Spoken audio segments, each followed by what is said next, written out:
Hi, folks. Let's talk weather here on a Monday evening. I'm Tom Konvicka. We're going to look at the tower cams and see what's happening there. We got some numbers also for you. See some clouds still rolling through the sky as we have, and this is several decks of moisture. We've had some high level moisture, some mid and some lower level moisture. What you're seeing there is part of the low level moisture, several thousand feet above the surface.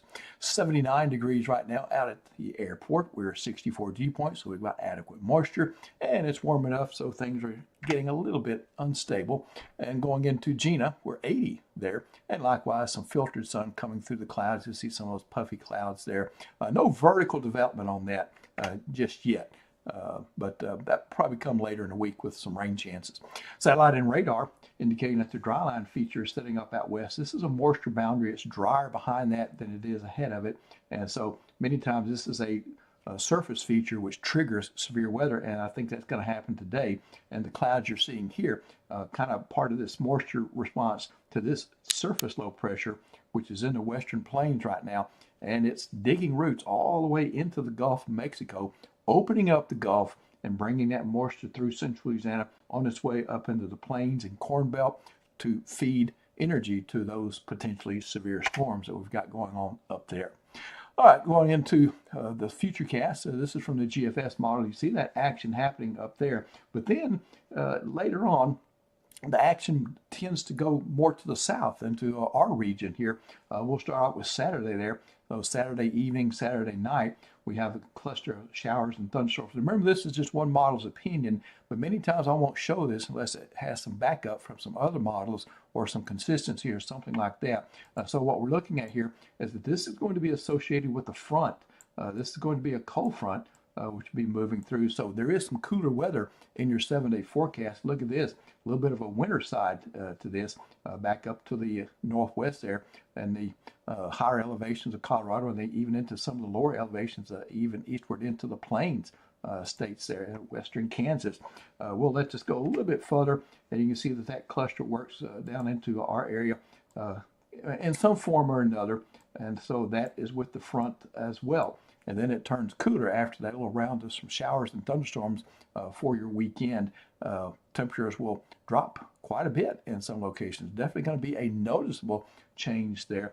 And it may not exactly play out this way, but the basic forecast is going to be that we will see rain chances on the increase and cooler weather in your 7-day forecast. Futurecast in letting it play out. Things are uneventful, kind of stabilize things at least through the early part of next week. Some severe potentials in April, folks. April is one of your main severe weather months. And so here's the first round across the plains. This is for today through 7 a.m. Tuesday. That's where this potential is. Notice it's not here. Once we go into the next day, say from 7 a.m. Tuesday to 7 a.m. Wednesday, we see a little bit of limited potential across northwest Louisiana, one of those marginal risks. And we can't completely rule out a thunderstorm down this way. And I do have some small chances of rain in the forecast out of respect for that. And then the potential goes more in toward portions of the Midwest. And we just see maybe see a straight thunderstorm during the morning hours on Wednesday. Putting this all together then, going into your forecast, 10% for Tuesday. Be kind of a windy day. I expect gusts maybe 30, 35 miles per hour out of the south and southeast in response to that system moving through the plains, creates a pressure difference. And again, it kind of grows roots down this way, and that wind flows up from the Gulf of Mexico. 20% in the AM Wednesday. That could be a thunderstorm during that time frame as a little wave of energy. We're just going to be a very glancing blow by that Corn Belt system. And so that's all we're going to get, I think, out of it.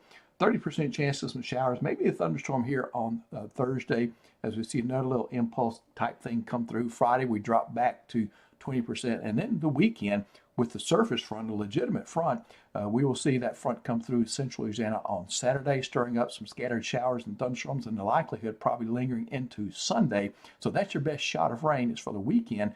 And look at the temperatures drop there for Sunday, Monday.